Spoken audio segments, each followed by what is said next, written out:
Welcome everyone to this lesson on attitude, which will be the new series on self-reflection. I pray that the previous series on Psalm 119 was a blessing, and that we are walking and living according to His Word.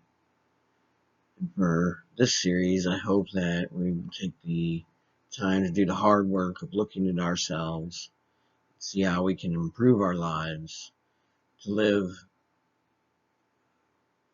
more according to His Word, be better individuals that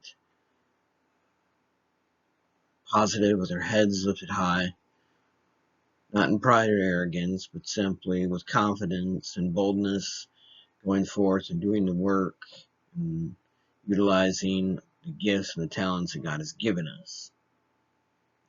And that we can be a blessing to others as well. So this series would just be 5 lessons, and it's underneath self-reflection, which we all need daily. Self-reflection is a foundational element that we can build from. If we can't get ourselves right, we're not going to be able to help others. And we're not going to be all that God wants us to be.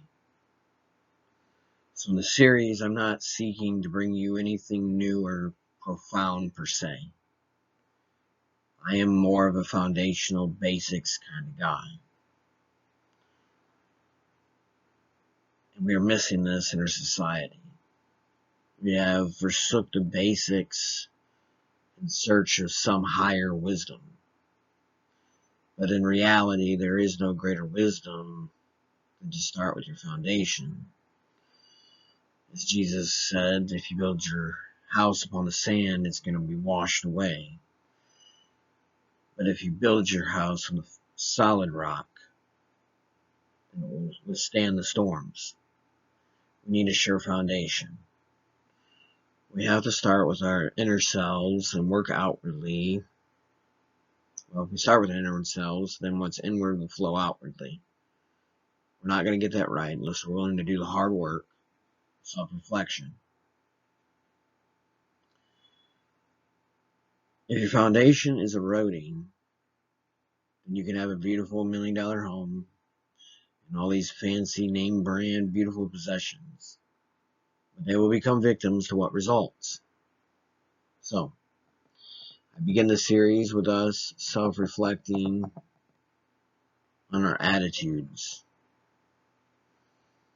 Self-reflection, by definition, it is the process of examining your thoughts and feelings and actions and the reasons behind them. So we will look at a few things that we can self-reflect on. I probably could expand this to more than 5 lessons, but I'm not going to exhaust the subject. I'll leave you to cover what I didn't. Some of these lessons will have spiritual and secular elements, and some will be strictly spiritual. I plan to cover attitude, true worship, relationships, thankfulness, and goals. These are the 5 areas I'm going to address. Something similar to self-reflection is introspection. And introspection allows you to look inwards and to better understand yourself. More specifically, your thoughts and feelings. So you can see how these two kind of overlap. Self-reflection focuses more on your actions. Introspection will help you better understand yourself. Self-reflection helps you understand how you impact your world and others. So essentially, you introspect and then move to self-reflection. The reason that I give you this information is that I will probably be using both words throughout these presentations. I just want you to have a base level understanding. I want to assume that you know, and just want to provide information that can help you. The work of introspection and self-reflection are vital for growth. So, if you want to do the hard work of change, then you have to exercise both of these. No matter what happens, good or bad, you always start with yourself.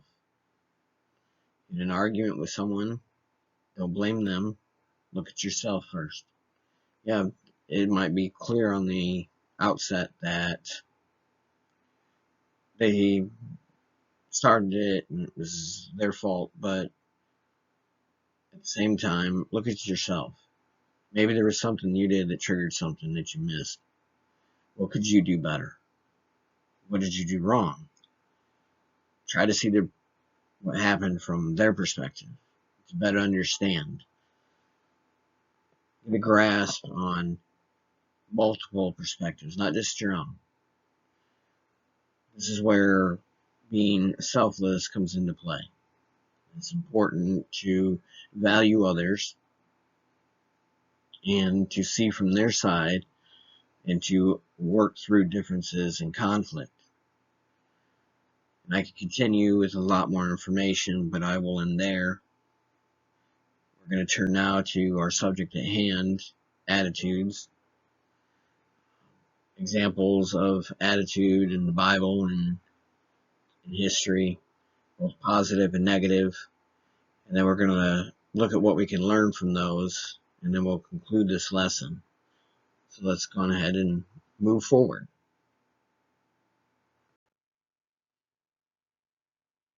By definition, attitude is a settled way of thinking or feeling about someone or something, typically one that is reflected in a person's behavior. If someone's got a scowl on their face and they're kind of looking at someone, you probably can determine that they may not like that person. Or you might find people who have a cheery disposition that smile through just about anything. And you can tell that their attitude is pretty happy-go-lucky and carefree. So we can look at people. Our body language will sometimes tell on us. Attitude can be defined as the way in which a person views and evaluates something or someone. Predisposition, or a tendency to respond positively or negatively toward a certain idea, object, person, or situation. For me, I tend to have a decent attitude most of the time, but we're all human. I was just reading this morning in Galatians about the flesh and the spirit and how we battle. It's between the two.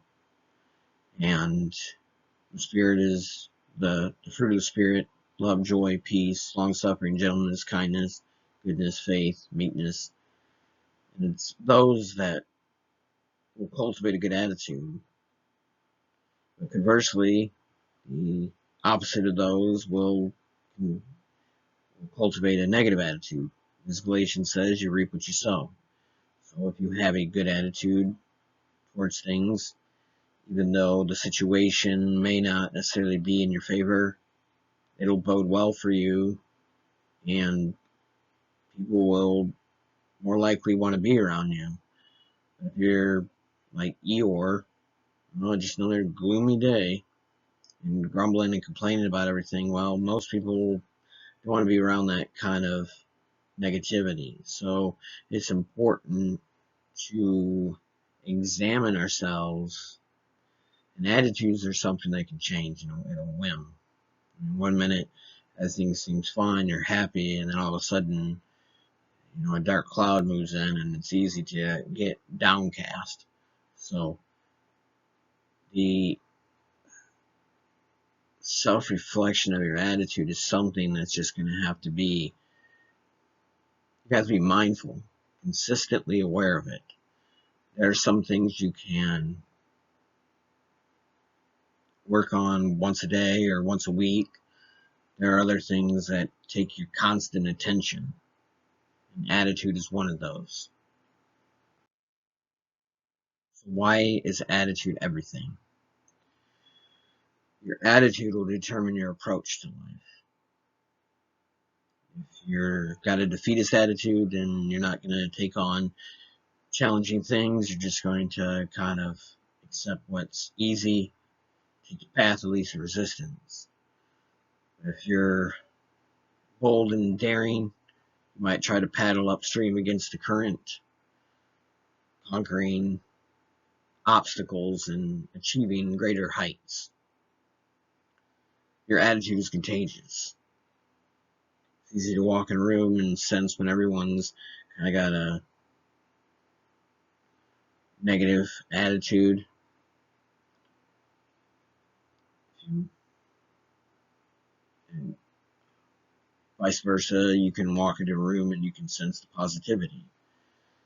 Additionally, one-on-one, you can be around someone and be like, oh, yeah, they're kind of down and out. And their attitude can kind of affect you. So it's important for us to make sure that our attitudes are right because they're contagious. Your attitudes will shape your relationships with people, how they view you, how they see you, what they know about you, how they respond to you, if they want to be around you. Again, unless they're negative as well, misery loves company. Most people will want to be around someone who's at least got a somewhat decent attitude. They don't want to be around pessimists all the time. It can get draining and affect you. Your attitude at the beginning of a task will affect the outcome more than anything else. It's kind of like the story of the little engine that could. I think I can. I think I can. He was able to climb the hill, all because of his attitude. And yeah, that doesn't mean that the opposition or the struggle necessarily changes. It's just how we frame it and how we view it. That a lot of it involves the inner workings of the mind and the science of psychology and how we can talk ourselves into something or out of something simply by our attitude at the beginning of that task. And as I said, your attitude will draw people to you or it'll push them away. Again, this is all depending on if it's positive or negative, if you're an optimist or pessimist. So, what are examples of attitude and their results? So, for this section, I chose 6 examples. Again, it's not exhaustive. There are so many examples of attitude, positive and negative, throughout the Bible, throughout history, and we're only going to cover 6 of these. And I'm not going to try to belabor the point too much, but I want you to see the positive and the negative side of attitude through both the Word of God and through history or a secular standpoint, and help you to understand that while the Bible is the greatest and we need it, and it's the number one go-to for learning, we can also learn and grow from other academia, from books and such. So we're going to look at Cain and Abel. We'll look at the spies in Numbers 13. We'll take a specific look at Philippians 4:8, which Paul wrote. And then we'll address George Washington, the matter of slavery, and Abraham Lincoln. Beginning with Genesis chapter 4, we start in verse 3. And in the process of time, it came to pass that Cain brought of the fruit of the ground an offering unto the Lord. And Abel he also brought of the firstlings of his flock and of the fat thereof. The Lord had respect unto Abel and to his offering. Unto Cain and his offering he had not respect. And Cain was very wroth. He had an angry attitude. His countenance fell. He was angry, he was jealous, because his offering wasn't accepted. And the Lord said unto Cain, Why art thou wroth, and why is thy countenance fallen? If thou doest well, shall thou not be accepted. And if thou doest not well, sin lieth at the door. Unto thee shall be his desire, and thou shalt rule over him. And Cain talked with Abel his brother, and it came to pass, when they were in the field, Cain rose up against Abel his brother, and slew him. His anger turned to hatred, and as a result, killed his brother. Anger is one of those attitudes, one of those emotional responses that is a double-edged sword. It's not always wrong, but in this case it was. Cain's anger, his attitude towards his brother, grew to a point of no return. And as a result, he murdered his brother. Instead of dealing with his jealousy, and instead of dealing with the attitude that he had, he allowed it to fester. And when we do that, we take something and it becomes worse. And that's when things go wrong. When we are feeling upset, angry, we need to take it to God. And we need to talk with Him and be honest with Him about what we're angry about. There are many times where I have experienced anger and went to God and kind of rehearsed how I wanted things to go. And then once I did that, I no longer wanted to do that. By rehearsing it, I let go of it. God can handle it. He already knows how you're feeling. He already knows where your train of thought is going. So you might as well just address it with Him and be real. He's not going to condemn you or throw you aside. It's better that He handles it than you try and handle it and do something that's going to be destructive. This is the case with Cain and Abel. So here we see a negative example of how our attitude can affect us. Here we have the 12 spies in Numbers 13. We have two competing attitudes. We'll turn now and look at this. I'm just going to skip through some verses and just read them.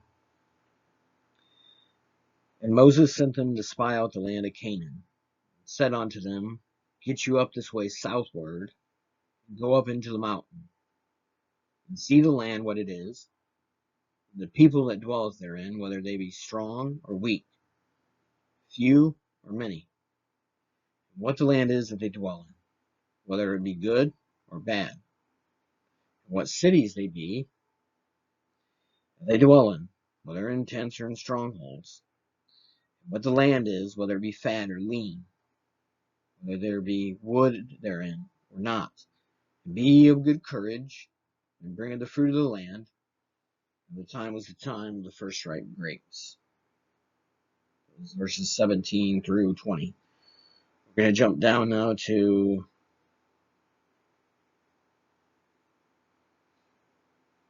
verse 25. And they returned from searching of the land after 40 days. And they went and came to Moses and to Aaron and to all the congregation of the children of Israel, unto the wilderness of Paran to Kadesh. Brought back word unto them and unto all the congregation, and showed them the fruit of the land. And they told him and said, We came unto land whither thou sentest us. So they made it there, they spied it out, and surely it floweth with milk and honey.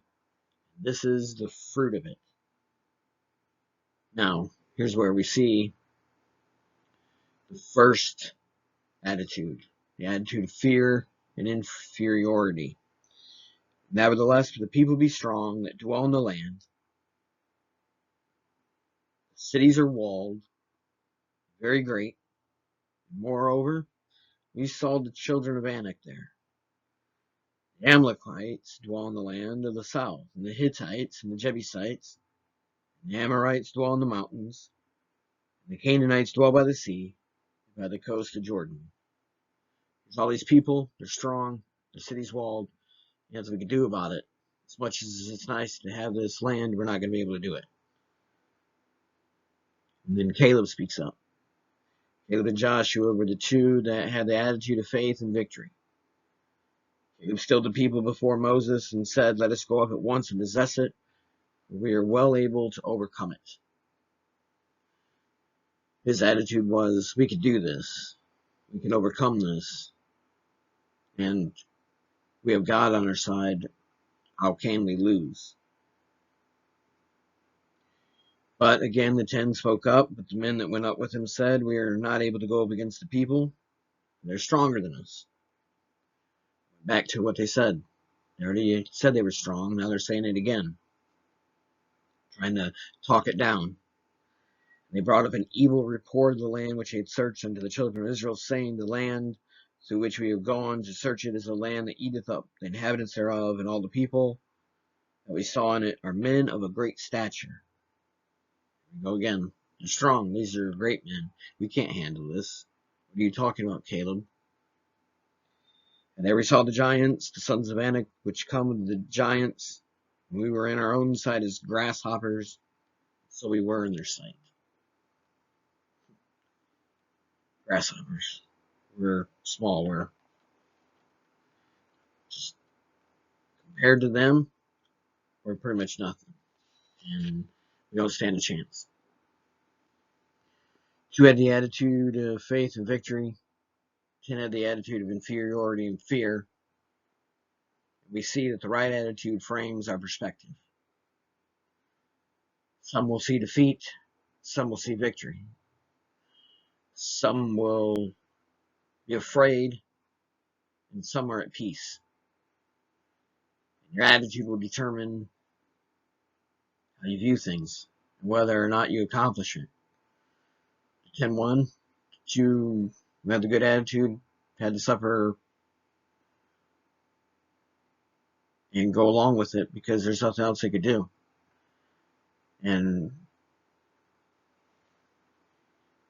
it bode well for them in the end, because Caleb and Joshua ended up making it to the promised land anyways because of their faith. But at the time, it's kind of disheartening when the majority of negative attitude outweighs 2 that are daring enough and believing enough to do something. We need to make sure our attitudes are framed right, and not look at things as necessarily impossible, but see ourselves as achieving big things and achieving our dreams and our goals, which we'll discuss in our final lesson in this series. Philippians 4, verse 8. Finally, brethren, whatsoever things are true, whatsoever things are honest, whatsoever things are just, whatsoever things are pure, whatsoever things are lovely, whatsoever things are of good report, if there be any virtue, and if there be any praise, think on these things. We want our attitudes to shift to be what God wants them to be. Paul gives us instructions here. We need to think on these things. As a man thinks in his heart, so is he, as the scriptures say. And what you think on can often determine your attitude. Paul tells us to think about what's true, not false, what's factual. Contemplate what's right. Remember that Jesus said, I am the truth. When you think about what's true, think about Jesus, the embodiment of truth. Think about his word, which goes along with the series that I did on Psalm 119. Really get into his word and allow it to shape your attitude and allow it to help you to grow, to be more like Christ. Think about what is honest, not lies. The enemy would love for us to be filled with anxiety and reports that are not true, such as the case of the 12 spies. If you hear lies from others, dismiss them. Lies make you believe things that are not true and shape your attitude negatively. When you think about what is just, what is righteous, upright, acceptable, and approved by God, would God be okay with me thinking about this? Would God be okay with me worrying? No, he says not to worry. He says he has all things in his hands. Would God want me to be happy? Yes. Think about the things that are acceptable and approved by God. Pure, exciting, reverence. Things that excite reverence or that cause you to honor God. They're pure from fault. They're not tainted. You don't think about what is sinful or what could set us back. We try to be mindful of the things that we think of that are joyous and lovely and that are pure concepts and ideas that will help us. Lovely. What deserves our love? Think about friends and family, God, his word. They always deserve our love. Good report. Positive matters.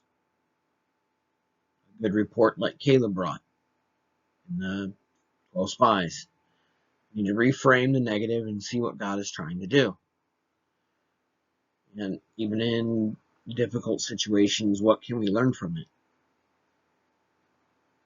Through a difficult time in my teenage years, and in the moment, it was negative. It didn't feel good. It wasn't until later in life that God explained to me. He doesn't always do this, but sometimes he does. We can't sometimes see the forest for the trees, so to speak, until we get outside the forest and really see what it was trying to do in us, what God was trying to work in us.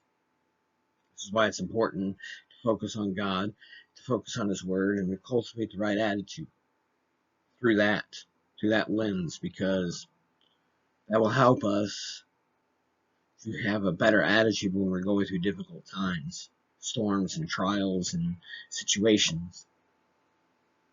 We need to think of things that are of virtue, that are moral goodness and excellent, things that are worthy of praise.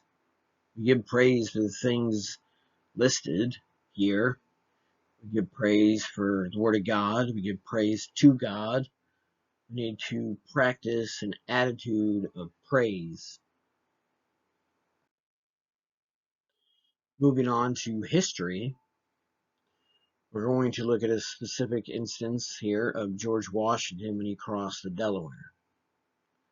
I pulled this a little bit of information, and you can, again, do more homework on your own if you would like. The following is from the National Museum of the United States. They write the following. Entering the winter of 1776, the optimism which surrounded Sumner's Declaration of Independence had largely disappeared. Defeat at Long Island, indecisive battles at Harlem Heights and White Plains, and the loss of Forts Washington and Lee drove the Continental Army out of New York. Alongside these disastrous defeats, Washington's army melted away. Militia left by entire companies when their periods of service expired.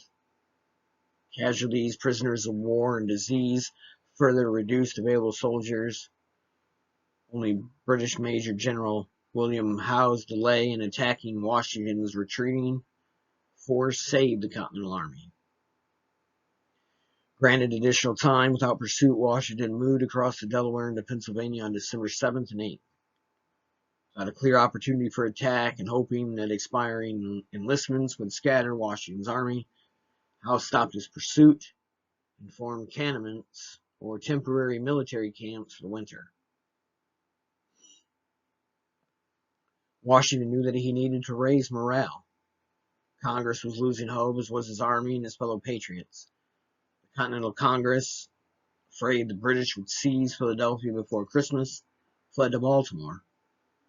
Washington thought the British would wait till the Delaware River froze over, then march across to destroy the Continental Army. On December 18th, Washington wrote to his brother, "If every nerve is not strained to recruit the new army with all possible expedition, I think the game is pretty nearly up. You could form no idea of the perplexity of my situation. No man, I believe, ever had a greater choice of difficulties and less means to extricate himself from them." The Hessians lost 22 men with another 86 receiving wounds. Washington's forces also captured close to 900 enemy troops. This is after they crossed the Delaware. So they crossed it in the middle of the December night in the cold. George Washington realized the gravity of the situation. And his attitude was, we got to do something. We got to take a calculated risk. We got to be daring. And sometimes you have to take those calculated risks. The Bible talks about faith, and sometimes we step out in faith. We have an attitude of faith and belief in God. What we're finding here is when our attitude says, you know what, this is difficult, and this is a very problematic situation, and I could sit here and mull on it and think it over and gripe and complain, or I could do something. And that's where having the right attitude tells us, hey, get up, let's do something. 400 Hessians escaped because Washington's blocking force was stranded on the other side of the Delaware.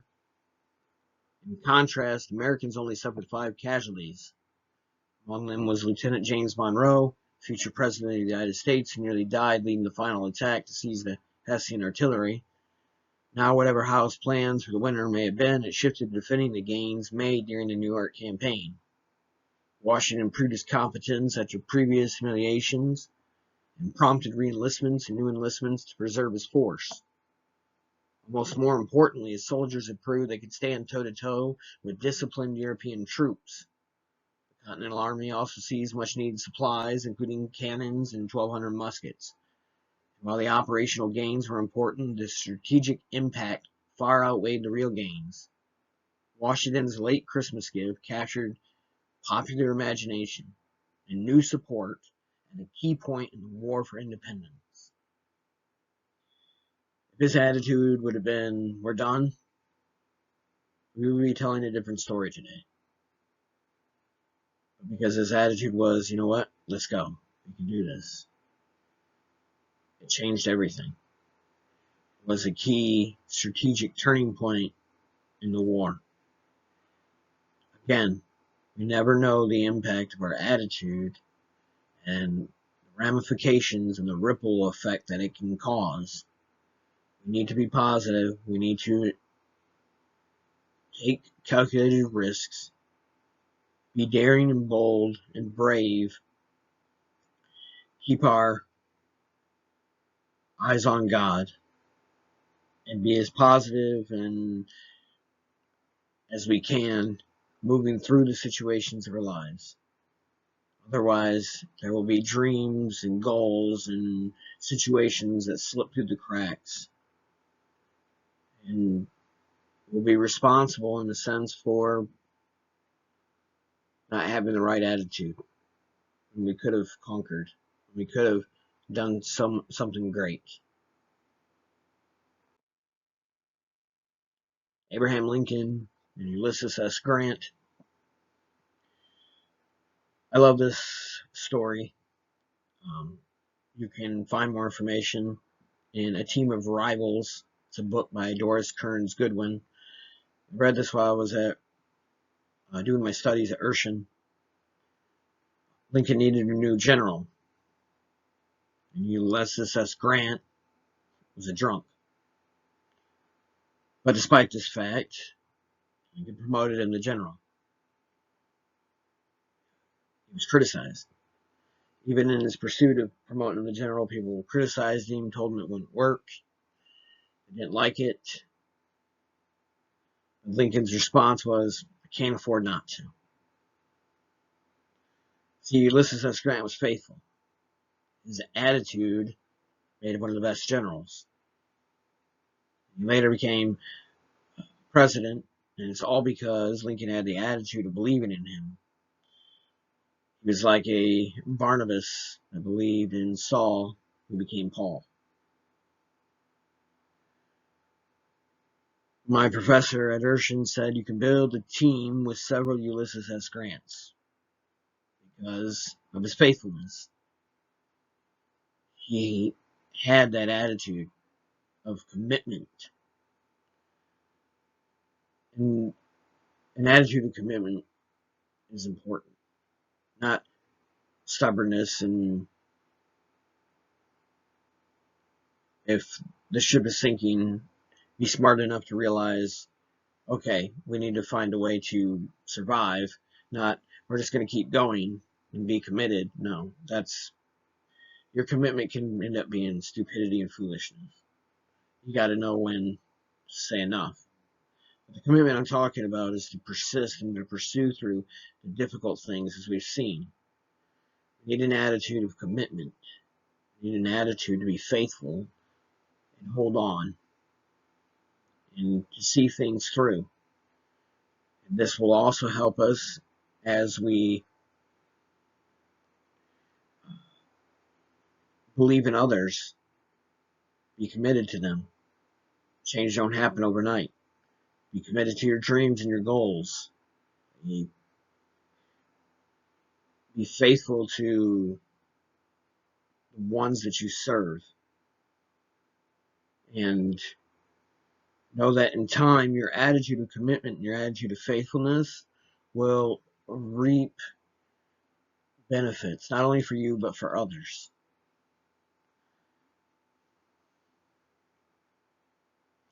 And as I said, Lincoln had an attitude like Barnabas, trusting Ulysses to do a job, not giving up on him. There are a lot of people sometimes that just walk out on people because they're difficult and hard to deal with. And it's like I can understand to an extent. But Jesus never gave up on us. And there are people like Barnabas and like Lincoln who showed us that sometimes you gotta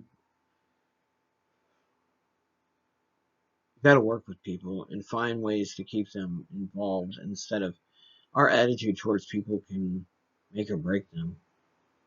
And the last thing we want to do is be responsible. Well, it's not entirely our fault, but be responsible for what someone did or what happened to someone because we cast them aside and thought they're no good, they'll never change. It's important to have the right attitude towards people and help people to grow and to see them flourish as well. This isn't just about us. While self-reflection helps us and prepares us, ultimately the reason why we're working on ourselves is so that we can be vessels of honor for God, that we can help others grow and see their aspirations and dreams fulfilled as well. Slavery and segregation. Both of these were wrong. And it's appalling that this even happened in history. Unfortunately, it's a piece of it, and it shows us how our attitude towards others can have a negative impact. African Americans were treated as a commodity, a tool to be used. They were restricted their freedoms. And even when slavery ended, they had drinking fountains for them and drinking fountains for the whites. Segregation abounded, and people viewed them as outcasts in society. They were called names and severely mistreated. They were imprisoned for silly crimes. They were imprisoned wrongfully. When Martin Luther King Jr. came around and led marches, they were attacked by dogs, hosed down with water hoses, beaten. And it's just sad how we can have an attitude towards people, towards a culture, towards race that is not in line with the Bible. Jesus said that we need to love people. And our attitude is important in how we view people. Our attitude is key. We can't look down on people. I know there's some people that rub us the wrong way, and some people are frustrating. Some people can be even ignorant and drive us up a wall. But the truth of the matter is and this, and, it's difficult for me as well sometimes. There's some people, I'll be honest, that just love to just, yeah, give them a good smack sometimes. Just being real. Point is that's not the right attitude to have. We need to look at ourselves, find, okay, what about others irritates me? And then work on those areas so that those irritations become less. It's not about perfection, it's just about improvement. We can all do better. We can all be kinder, we can all be more loving, we can all have the right attitude towards ourselves, towards others, towards the things that we do and the tasks assigned to us. That's what this lesson's about. I know I've taken quite a bit of time. Thank you for sticking with me. We're nearly done. How we view someone else and how we treat someone else needs to be done with the right attitude, and that attitude is love. So what do we learn from these examples? We learn that wrong attitudes can lead us to view people negatively and mistreat them. Get to know people, understand why they operate. Some people aren't really isolating themselves or stuck up. They just can only be in a social setting for so long, and then they need to recharge. It's the way introverts operate. Some people are extrovert, and they will talk your ear off, and they're just eccentric and can get overbearing sometimes. If we don't seek to understand each other, and really get to know each other, and really who someone is, and spend the time with them,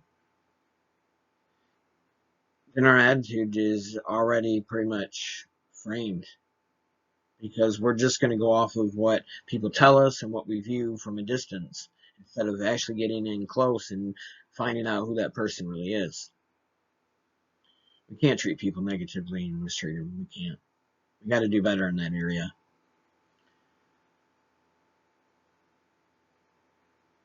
Wrong attitudes, I saw this quote and I put this on here, are like a flat tire. Don't fix them, we're not going anywhere.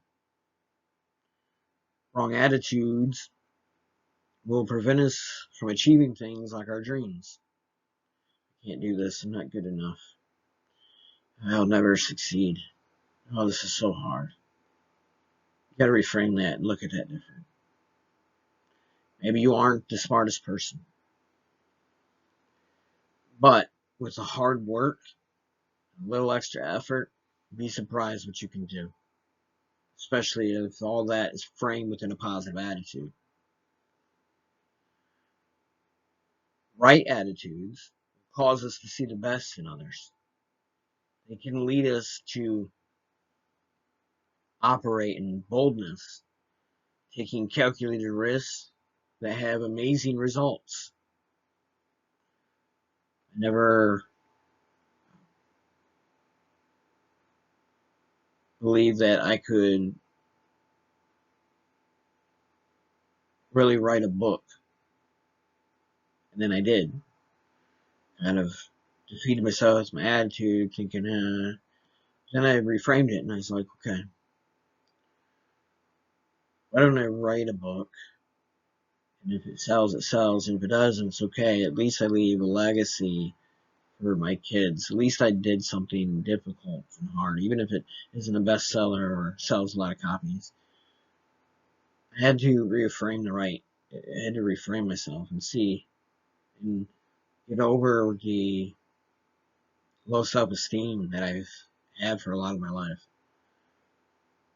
and realize who I am and who God made me and the gifts and the talents and the callings that I have in my life. And since then, from that first book, I've written 2 more and I have plans to write others. Is it challenging? Yes, and it takes time and it's difficult, but I could sit and just coast through life, or I could take the risk and do great things. Right attitudes are what the Bible says to have, and it's what Jesus wants for our lives. So, in summary, we have to do the hard work of self-reflecting. With our attitudes, as I said, it's a daily process. Our attitudes can fluctuate from good to bad throughout the day and in a moment's time. We need to keep a record of our attitude. This is a suggestion. You don't have to, but I think this would be helpful. Because if you notice, okay, I had a good attitude. Okay, what caused that good attitude? I had a bad attitude. What caused it? Then you can see what situations will trigger you the most. Oh, I had a bad attitude, this, and then you look through the days and you're like, man, every time this trigger happens, my attitude goes south. Then we can do the hard work of introspection and self-reflection and fix these areas. And we can react better and provide better responses. But in the moment, we might have a bad attitude, but then we might forget, so we don't fix it because we're not really taking inventory of when our attitudes are good and bad. So this is a kind of a helpful suggestion to monitor your attitude so that you can be more positive and that your attitude can be corrected. Failure to self-reflect will leave you operating in a way that will destroy yourself and your relationships. Negative attitudes will destroy you. They'll destroy others. No one wants to be around someone with a dark cloud over them all the time. People want... That doesn't mean that if you have a horrible situation that you just smiling and dancing around the room. But there is a right way to respond and a wrong way to respond in those moments. And if you need your space, that's all you have to say is, I just need some space right now. It's not a negative attitude. That's a place for you to go and to just reflect and to help yourself to clear your head. And finally, remember that your attitude will determine your altitude. You want to go higher, you want to achieve your dreams, your goals, you want to do great things, you want to love others, you want to change, starts with your attitude. The right attitude will take you higher, to greater heights.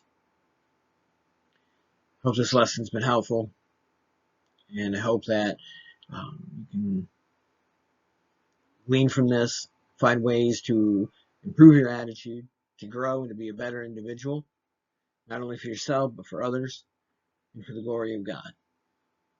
Thank you for watching, and God bless.